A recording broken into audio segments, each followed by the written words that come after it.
جس طرح مزدور کو اس وقت سے پیار ہوتا ہے جس وقت پر اسے سارے دن کی محنت کا بدلہ ملنا ہوتا ہے، اور حضرات علماء کی نظر میں یہ بات کرنے لگا ہوں، ایک ولی کو، ایک مومن کامل کو موت کے وقت سے اتنا ہی پیار ہوتا ہے،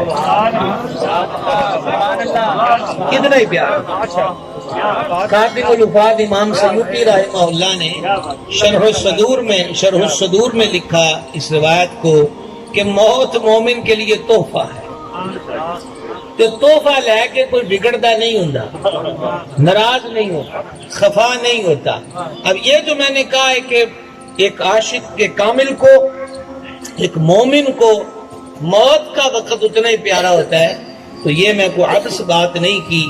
راس العشاق سرکار سیدنا بلال حبشی رضی اللہ تعالی عنہ کے وصال شریف کے لمحات قریب آئے اور آپ کی زوجہ پاک حاضر خدمت ہیں، تو سرکار بلال فرماتے واہ خوشی کی بات، اور جبکہ زوجہ پاک جو ہیں وہ اضطراب کا شکار ہیں اور وہ کہتی ہائے غم کی بات ہے۔ فرمایا کہ وہ کہنے لگی خوشی کی بات کیسے؟ فرمایا پہلے تم بتاؤ کہ غم کی بات کیسے؟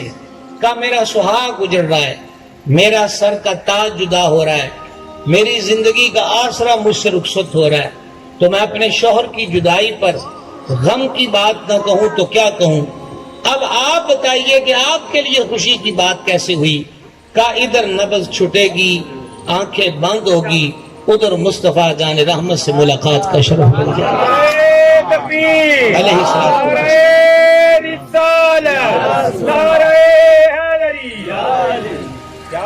تو مومن کو دیہڑی والے ٹائم کی طرح موت کا وقت پسند ہوتا ہے، اور یہی وجہ ہے کہ ہمارے ہاں ولیوں کے یوم وصال کو یوم حزن نہیں کہتے، یوم غم نہیں کہتے، بلکہ اسے یوم عرس کہتے ہیں، کیونکہ اس خوشی کے موقع کس بات کا، خوشی کس بات کی کا، اس بات کی خوشی ہے کہ محب محبوب کے پاس جا رہا ہے، روح نہ کیوں ہو مضطرب موت کے انتظار میں، سنتا ہوں مجھ کو دیکھنے آئیں گے وہ مزار میں۔